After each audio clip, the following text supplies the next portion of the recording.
Buenas tardes, soy Ignacio Escolar, esto es Confinados, la serie de entrevistas que estamos haciendo desde la redacción del diario.es, que en estos días es mi casa y la casa de todos los periodistas que trabajamos en este periódico.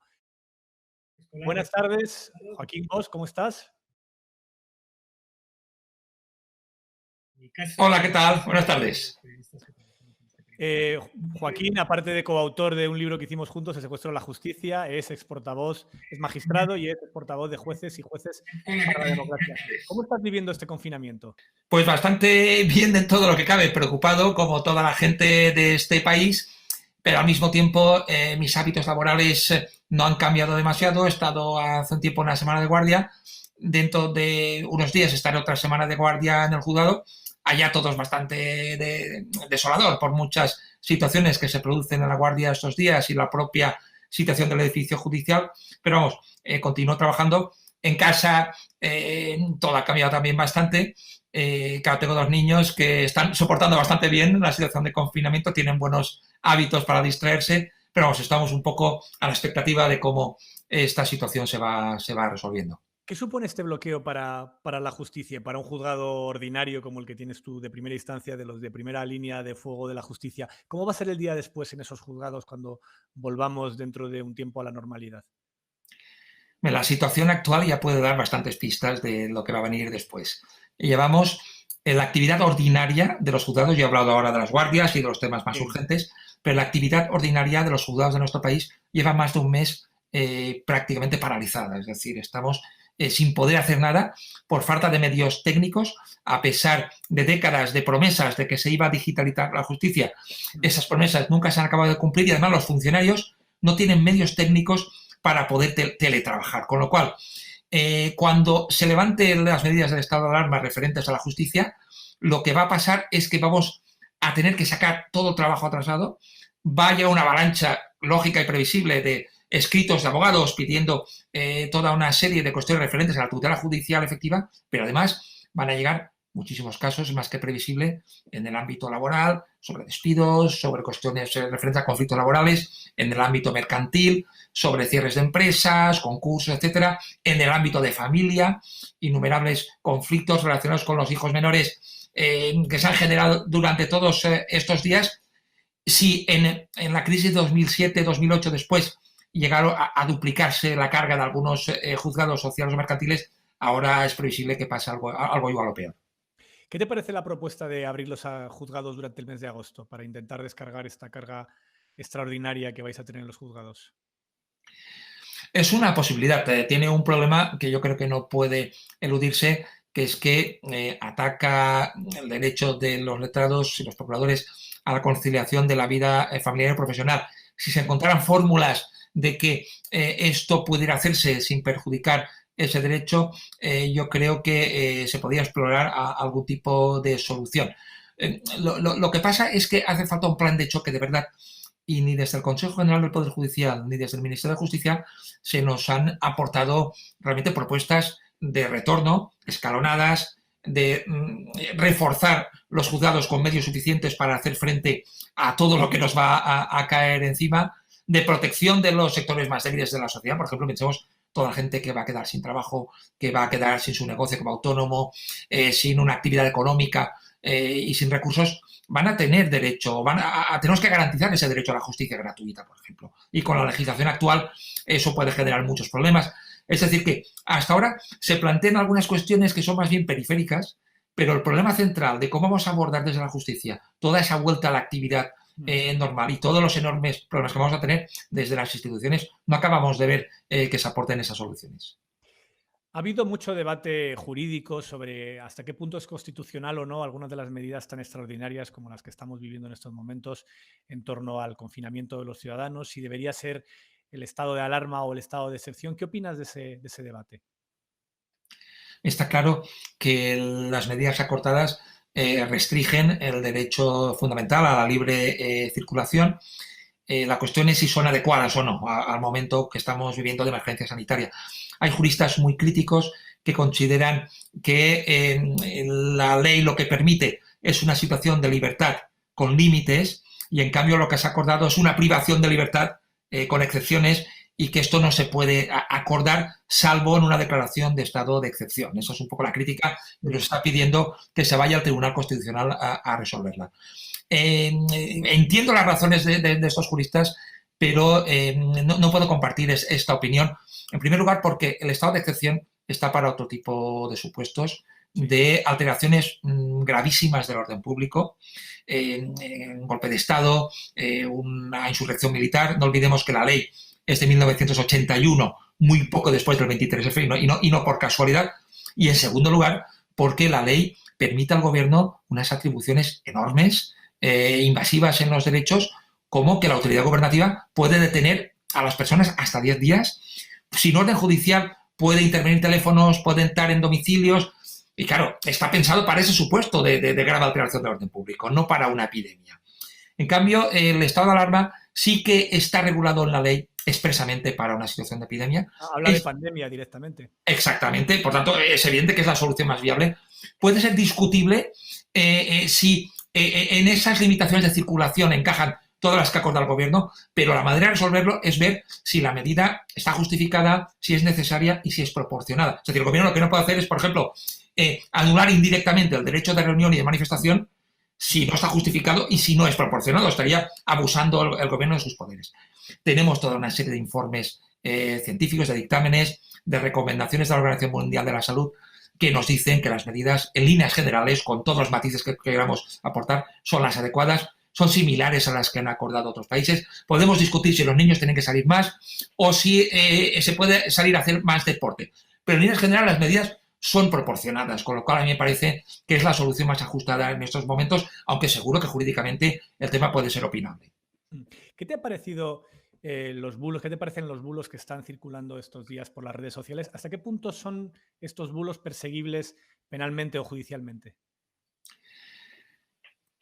Hemos oído muchas mentiras estas últimas semanas, pero una de las cosas más falsas que he oído es decir que la libertad de expresión protege el derecho a mentir. Esto no es así. No es así.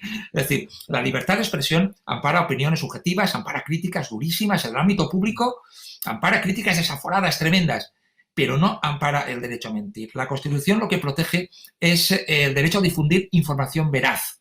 Lo dice expresamente la Constitución, información veraz. No hay protección constitucional de la mentira y, por tanto, frente a la mentira hay muchas reacciones en el ámbito penal, por ejemplo, en la calumnia, en la injuria, en el ámbito civil. Y pondría un ejemplo con el que creo que se puede entender mejor, ¿no?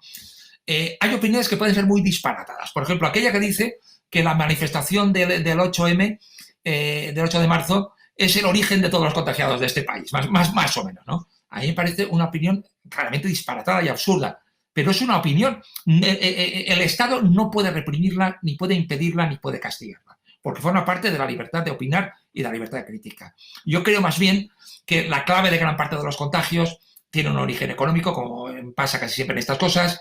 Es evidente que a finales de febrero, con los datos que tenemos, ya había miles de personas contagiadas sin que se supiera, asintomáticas o con pocos síntomas, y que en gran parte los contagios se produjeron entre los millones de personas que estaban trabajando, los millones de personas que estaban en los centros escolares, en los transportes públicos, pero nadie, ni en el gobierno central, ni en las comunidades autónomas, se atrevió a plantear que se paralizara el país en aquel momento con tan poca información. Por tanto, cuando hay dos opiniones confrontadas, es la calidad del debate y la fuerza lógica la que tiene que resolver estas cosas. ¿Quién tiene razón? Y no el Estado. Pero pondría otro ejemplo. Vamos a imaginar que alguien publica que días antes del 8 de marzo hubo una reunión de feministas en el Ateneo de Madrid y acordaron acudir todas a la manifestación con la finalidad de difundir el contagio a toda la gente posible. Y que además eso fue propuesto... He dicho cosas parecidas, como el bulo... Con cosas más fuertes hemos oído estos días. Y que además esto fue propuesto por dos destacadas feministas con nombres y apellidos. Eso no es ninguna opinión. Eso es una difusión de hechos concretos y eso es un bulo tóxico, a veces con capacidad de multiplicarse y, por tanto, ahí el Estado sí que puede tener reacciones jurídicas. Puedo poner un ejemplo sobre ti para que se entienda mejor, si me dejas. Puede ser divertido, ¿me dejas? Te dejo. Imagínate, por ejemplo, que alguien publica en un medio de comunicación o en una red social y se viraliza a través de instrumentos automáticos de multiplicación, de bots y otros instrumentos que conocemos para difundir bulos tóxicos, que tú mismo estabas el día 18 de febrero del 2018 traficando con cocaína en el barrio madrileño de Lavapiés y fuiste detenido por la policía. Alguien de estos que están defendiendo el derecho a mentir puede decir, no, eso forma parte de la libertad de expresión y yo puedo decir que Ignacio Ercole es un traficante de droga.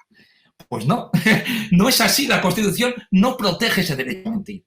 Eso no es, ese tipo de cosas no son opiniones, son difusiones de mentiras que no están amparadas constitucionalmente y que en el caso concreto que te he dicho, tú obviamente, como sabes, tendrías derecho a ejercer acciones por calumnia, porque esto es una calumnia, y el autor de esto sería castigado en el Código Penal. Por tanto, la mentira puede tener consecuencias jurídicas y a veces muy graves. La cuestión es quién tiene que resolver esas consecuencias. Yo creo que nunca puede ser el gobierno. El gobierno no puede imponer la censura previa, no puede, por supuesto, impedir críticas de ninguna de las maneras, ni tener el monopolio de la verdad informativa, pero sí que el Estado de Derecho, a través del Poder Judicial, sí que debe tener capacidad de resolver estas cuestiones y, en algunos casos, que no afectan a personas concretas, como el caso que he comentado, sí que se pueden implementar instrumentos de rectificación en el ámbito civil para desenmascarar a quienes mienten de manera masiva, tóxica, industrial a la sociedad, organizaciones, medios, activistas de la información, para que al menos tengan la marca del mentiroso tóxico, ¿no? Yo creo que eso sí que es perfectamente posible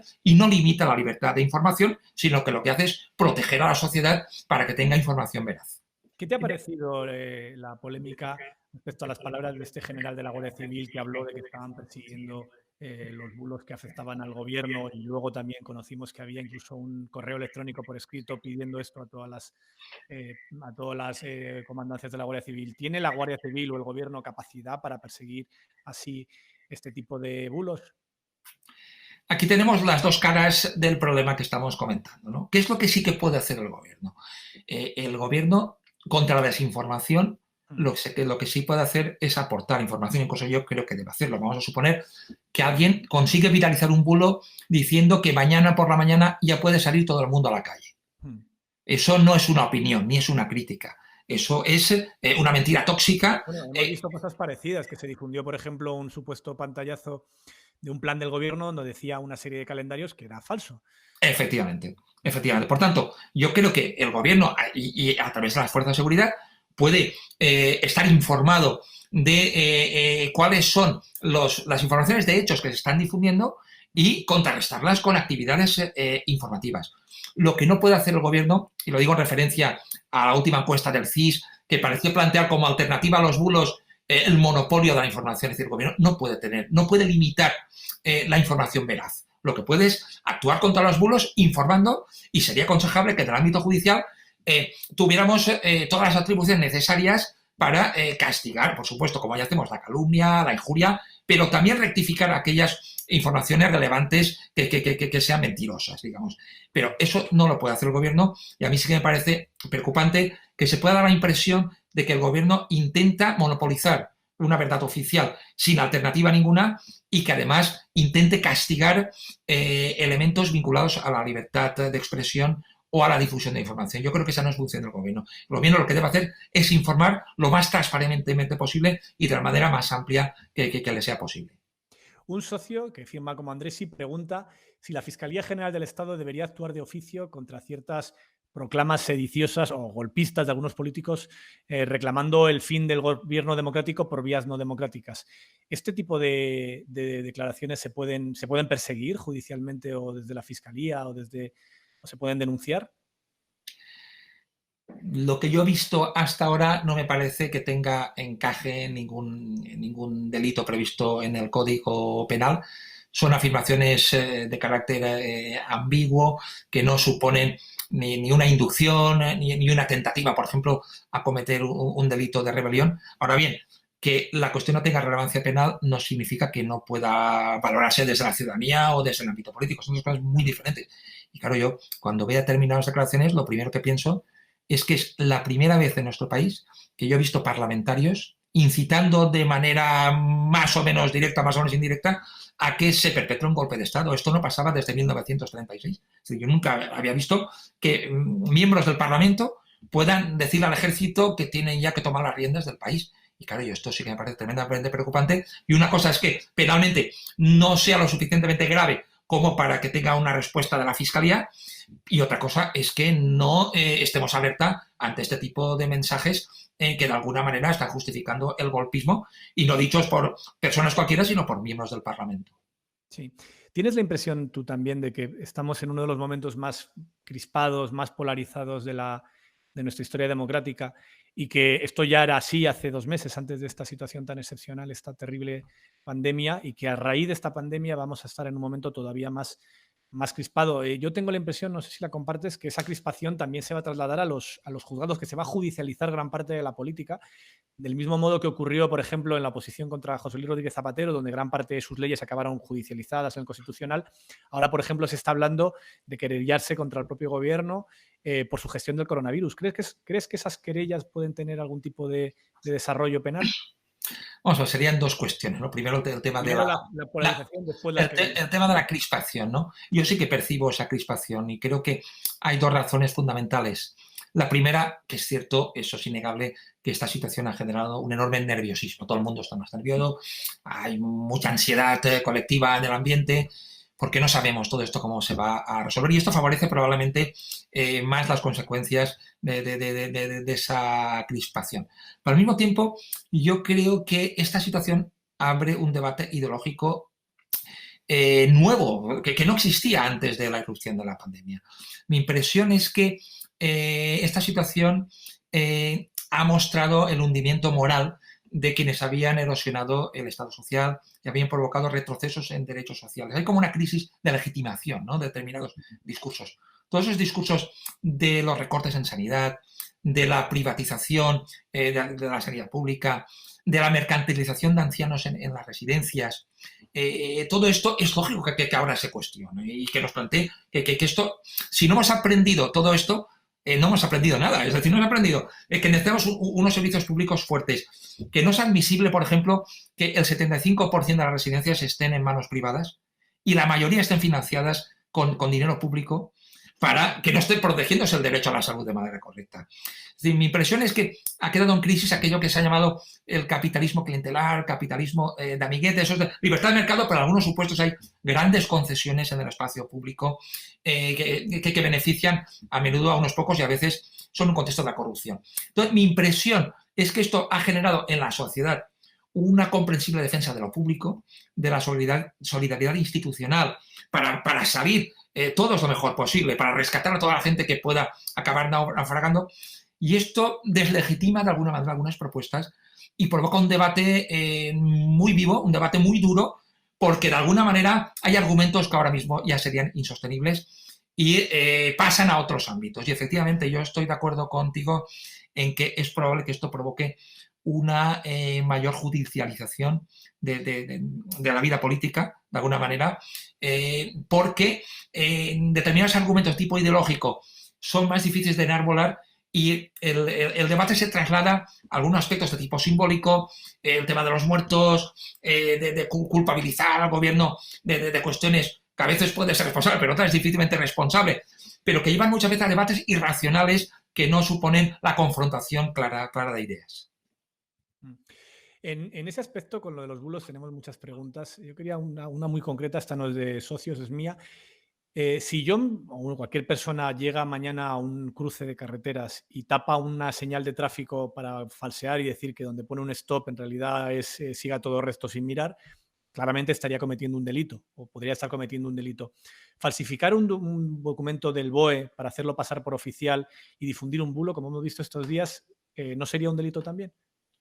Sí, tendríamos que ir al caso concreto, pero efectivamente la falsedad documental consiste en alterar los elementos esenciales de un documento de manera que pueda generarse confusión sobre su veracidad. Por tanto, tenemos que ver el caso concreto, pero una alteración documental que suponga inducir a error a personas y les pueda provocar potenciales perjuicios, tenemos que ver, como digo, el caso concreto, pero sí que podría concurrir en esos casos un delito de falsedad. Otro socio que firma como Remando el Ebro pregunta por la subjetividad que pueden tener los agentes de la autoridad a la hora de aplicar el estado de alarma. Pregunta, ¿pueden sancionar por ir a comprar una tienda X sabiendo una Y más cercana a tu casa? O sea, por ir a esa tienda en vez de a la otra, cuando en el decreto no se dice expresamente tiene usted que ir a la tienda más cercana. Bueno, el tema es complejo. Si me permites una mínima premisa, porque yo creo que es la clave de todos esos problemas, para entender de qué estamos hablando, ¿no? El ministro del Interior ha dado, como sabemos, instrucciones a las fuerzas de seguridad para que sancionen en función de la Ley de Seguridad Ciudadana. Y ya tenemos más de 600.000 denuncias, ¿no? Que no es ninguna broma, son denuncias importantes. La gente en esto, enseguida hay un sentir popular que yo comprendo perfectamente, de garrote, de mano dura, el que la hace, que la pague, pero yo pediría cierta apertura mental, cierta ecuanimidad, ¿no? Porque vamos a ver de qué estamos hablando, no es tan sencillo. 600.000 denuncias afectan en gran parte, seguro, a personas que no tienen trabajo, que tienen un trabajo precario, que pueden ser despedidas y una multa de 600 euros o de 1.000 euros puede ser muy difícil de asumir ahora mismo para personas en este tipo de situación. Por tanto, yo creo que hay que reclamar que si se aplican sanciones, que sean poco discutibles y que se adecúen al caso concreto. Entonces, en un caso como esta conducta que tú me comentas del supermercado está prevista claramente en la Ley de Seguridad Ciudadana, que es por lo que se está sancionando. Bueno, yo creo que hay signos claros de que eso es bastante discutible, porque la ley lo que castiga no es salir del confinamiento, lo que castiga es la desobediencia a una orden concreta de la autoridad o de sus agentes. Es decir, no basta con no cumplir, digamos, una ley, sino que además se tiene que desobedecer un requerimiento expreso de la gente. Si nos fijamos, la propia abogacía del Estado ha dicho que es la interpretación más correcta. Es lo que ha dicho la jurisprudencia hasta ahora, pero es que además es lo que dijo el propio Ministerio del Interior hace poco más de un año. Es decir, que se están un poco cambiando las reglas del partido sobre la marcha, y esto es muy peligroso. La previsión es razonable si nos fijamos, porque cuando una gente te dice que hagas algo y no cumples, todo el mundo sabe que puede ser sancionado. Eso da seguridad jurídica. Sí. Mientras que el otro genera mucha confusión, como en el ejemplo que tú me pones. El perro se puede pasar 100 metros, 200, 500 metros. Claro, la gente cómo va a interpretar lo que puede hacer y lo que no puede hacer. ¿Se puede estar en la terraza del edificio o no? Hay fuerzas de seguridad que han llegado a hacer listas de alimentos básicos o esenciales en la que incluyen que el helado es un instrumento básico, pero el chocolate y las salchichas Frankfurt no lo son. Y han llegado a sancionar por esto, ¿no? Entonces, claro, seguro que en un caso como el que indicas se han podido producir sanciones, pero yo creo que eso es muy discutible, porque lo que está pasando es que los policías tienen que acabar haciendo de legisladores. Tienen que acabar decidiendo algo que no dice la ley, que es que si te vas a un supermercado más lejano, estás incumpliendo algo, que es lo que dice el policía. Y, por tanto, esto no otorga seguridad jurídica, y yo creo que es más que probable que muchas de estas sanciones acaben siendo anuladas judicialmente. Otro socio, Jesús BC, pregunta por cuál es la capacidad administrativa del Gobierno para sancionar sin control judicial, especialmente con las sanciones y acciones administrativas que se pusieron en marcha en lo que coloquialmente se llama como la ley Mordaza. ¿Hasta qué punto puede llegar un gobierno a aplicar ese tipo de sanciones, un gobierno o la administración más bien, sin ningún control judicial? La administración puede sancionar todo el catálogo de infracciones de la Ley de Seguridad Ciudadana administrativamente. Otra cosa es que después pueda haber un recurso en el ámbito judicial, pero de salida la administración puede sancionar la desobediencia, por ejemplo, puede sancionar determinadas formas de manifestación y de protesta en los términos que marca la propia ley Mordaza, que se planteó por algunos grupos parlamentarios que se iban a derogar, pero de momento siguen vigentes. Y en este ámbito, en el ámbito específico de lo que dicen las leyes administrativas, como la ley Mordaza, el gobierno, la autoridad gubernativa, pueden sancionar todo lo que allí dice, todo. Hay muchas preguntas por los bulos, es lo que más preguntas está provocando. Juan, otro socio, pregunta, primero te da las gracias por tus apariciones en medios y en redes sociales, porque dice que contribuye, y estoy de acuerdo con él, a que mejoremos como ciudadanos de un Estado de Derecho. Y pregunta hasta qué punto un gobierno puede intervenir en las redes sociales para evitar disminuir la crispación de los ciudadanos confinados.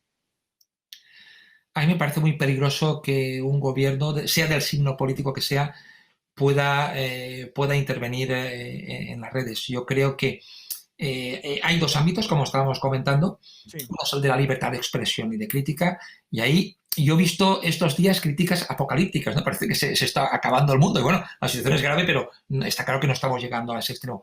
Pero quien crea que el mundo se está hundiendo, pues tiene derecho a opinar en este sentido. Y en última instancia, yo sí que creo que del ámbito de la difusión de hechos concretos, si no son veraces, sí que puede haber una reacción jurídica, pero eso no lo puede decidir el gobierno, porque ahí el peligro es que el gobierno pueda pretender limitar, en primer lugar, las críticas que le molestan y, en segundo lugar, la información que no le gusta. Por tanto, ni siquiera los jueces podemos limitar la libertad de expresión, siempre y cuando no haya injurias, no haya insultos u otras vulneraciones de derechos. Y creo que los jueces sí que podemos actuar contra excesos en la libertad de información cuando se incluyen mentiras, calumnias, injurias, pero no el gobierno. Es decir, el gobierno es muy peligroso porque los jueces valoramos un conflicto de derechos. Somos quienes podemos decidir en materia de derechos fundamentales. Pero que el poder político pueda hacer esto, a mí me parece que tiene riesgos que son muy evidentes en una democracia constitucional. Ha habido esta semana una denuncia por parte del PSOE a varios líderes de Vox, a Santiago Abascal y a Germán Terç, por injurias y calumnias por sus declaraciones de los últimos días sobre la pandemia y algunas afirmaciones un poco subidas de tono. ¿Tienen visos judiciales de prosperar? ¿Hay alguna posibilidad? ¿Crees que tienen capacidad de llegar a algún sitio este tipo de denuncias? ¿O un político, por su propia condición de político, especialmente si lo dice en el Parlamento, está mucho más protegido que un ciudadano común en su libertad de expresión? La libertad de expresión efectivamente da la máxima protección a cargos públicos sobre cuestiones de interés general, porque ese pluralismo es la base de la democracia, siempre y cuando no se superen determinados límites. En los casos que yo he visto últimamente veo muy difícil que pueda haber un encaje penal y mucho menos aquellas que han derivado hacia delitos de odio y cuestiones semejantes que son infracciones que están reservadas a la protección de colectivos vulnerables y que yo sepa los cargos políticos no son ningún colectivo vulnerable en nuestro país, ¿no? Otra cosa es que nos puedan parecer algunas críticas tremendas, muy duras o infundadas. Es decir, yo en algunos de los comentarios, por ejemplo, en este caso quiero recordar que ponía que eran las cloacas del PSOE, decía o algo así, las que habían puesto una granada en un colegio para incriminar. Pues a mí me parece que esto es también disparatado y verosímil, pero forma parte, digamos, del ruido de la democracia. El ruido de la democracia tiene que aceptar que haya críticas desaforadas, intolerables a veces, pero que haya que aguantar porque los efectos de restringirlas podían ser mucho peores. Por tanto, una cosa sería, por ejemplo, que el señor Abascal hubiera dicho que el ministro del Interior puso la granada u ordenó que se pusiera. Eso sería diferente. Por alguna manera, estás imputando un hecho falso a una persona concreta, pero en un caso de este tipo veo difícil que una querella, una denuncia por injurias o calumnias pueda prosperar, aunque en última instancia serán los tribunales los que tendrán que valorarlo. Mamen, una socia, pregunta por si cree que judicializar la gestión del gobierno en esta pandemia puede ayudar en algo en estos momentos. Se refiere a la solicitud del Tribunal Supremo sobre el informe que deberá presentar el gobierno cada 15 días respecto a la orden de entrega de equipos de protección a los sanitarios. Hay decisiones judiciales que lo que pretenden es la protección de la salud de las personas. Yo creo que esto, más que una acción contra el gobierno, es una tutela judicial que también se ha planteado desde el ámbito sindical, desde la protección del derecho a la seguridad y salud en materia de riesgos laborales. Por tanto, yo esto no lo veo tanto como una medida de judicialización, ¿no? Digamos, absurda o injustificada, como forma parte del marco del ejercicio de acciones que me parecen comprensibles. Otra cuestión es otro tipo de iniciativas como las que se han planteado aquello del delegado de gobierno, de decir que lo de la manifestación del 8 de marzo que había contagiado, ya esa parte al menos yo creo que ha quedado claro que está archivada porque no había relación de causalidad. Es difícil de evitar. Yo entiendo que a mucha gente que se pueda desesperar cuando desde el ámbito político se intenta instrumentalizar a la justicia para sacar algún tipo de partido, porque cuando algo va a un juzgado, todos sabemos que cobra tiene como una mayor repercusión, ¿no? Pero es muy difícil de evitar. Lo cierto es que es difícil de evitar y que aunque lo queramos, probablemente seguirá pasando. Otro socio, Renadout, pregunta lo siguiente: entre desafíos cada vez más cruciales como el cambio climático, el auge de la extrema derecha, las emergencias sanitarias, ¿puede permitirse una sociedad como la nuestra anteponer la libertad individual al bien común? ¿Cómo se pueden conjugar estos dos principios fundamentales? Y yo pienso que son perfectamente conjugables y me parecen muy peligrosos esos discursos de que hay que poner por delante la seguridad, por delante de la libertad. Yo creo que siempre hay equilibrios entre estas situaciones y la prueba es que es perfectamente posible actuar contra todo tipo de situaciones. Lo hemos visto contra el terrorismo, a veces en momentos muy difíciles, en la situación de un estado de emergencia sanitaria, respetando las libertades. En el caso que ponía antes de las sanciones de la Ley de Seguridad Ciudadana, yo creo que es posible respetar las libertades, es posible que las sanciones se apliquen en los casos estrictamente permitidos por la ley sin una interpretación extensiva. Hacerlo así no hará que la pandemia avance más. Yo creo que a veces damos una importancia exagerada a las consecuencias de la represión penal, de la represión administrativa. Pensamos que simplemente eso provoca unos cambios en la sociedad que realmente no acaba provocando. Es decir, yo no creo que haya grandes diferencias entre que una gente le diga a una persona que no sabe a qué supermercado tenía que ir, usted vuelva a su casa porque si no puede tener una sanción, a que le meta una multa de 1.000 euros. Es decir, yo creo que no hay grandes diferencias, pero hay a veces como una exageración, ¿no?, de los efectos benéficos de las vías limitativas de las libertades. Cualquier país democrático avanzado ha podido realizar grandes transformaciones sin limitaciones de sus libertades y, de hecho, los países más avanzados del mundo no son dictaduras, sino que más bien son democracias y muchas de ellas con unos derechos individuales muy desarrollados. En ese sentido, habría que preguntarse si la razón por la cual tantos ciudadanos nos quedamos en casa es por el miedo a la multa o por la mera conciencia de la peligrosidad de la enfermedad y de la responsabilidad individual de cumplir con el confinamiento. Yo sí que creo que es más lo segundo que lo primero, mucho más la responsabilidad de cada uno que el miedo a una sanción. Una última pregunta, Chimo, que estamos ya acabando la entrevista. ¿Estás saliendo a aplaudir a las 8 de la tarde al balcón? ¿Has cantado el Resistiré? Mira, he cantado el Resistiré con mi hijo pequeño, que la toca la guitarra y además muy a menudo. Además es una canción que por razones imposibles de contar me ha acompañado a lo largo de mi vida, ¿no? En muchos momentos, y mira, ahora la tenemos aquí a todas horas. Y por supuesto salgo todos los días a aplaudir. Además me emociono aplaudiendo. Creo que es un momento bonito, que son los mejores momentos del día. Y estas cuestiones que parecen simbólicas son tremendamente importantes, porque los seres humanos somos animales simbólicos. A través de nuestros mitos, de nuestras representaciones, vamos avanzando. Personas que no nos conocemos de nada, estamos de una punta a otra del país haciendo realmente lo mismo y apoyando la sanidad pública, apoyando un esfuerzo colectivo, que ese esfuerzo colectivo es el que nos va a permitir salir adelante. Y eso me parece bonito, por eso me emociono todos los días cuando aplaudo. A mí también me pasa. Te doy las gracias, Joaquín, por esta entrevista. Te seguiré leyendo en eldiario.es. Y nada, terminamos por hoy. Mañana tenemos una nueva entrevista a las 5:30. Estará con nosotros en Confinados la youtuber Ter. Hasta mañana. Chao.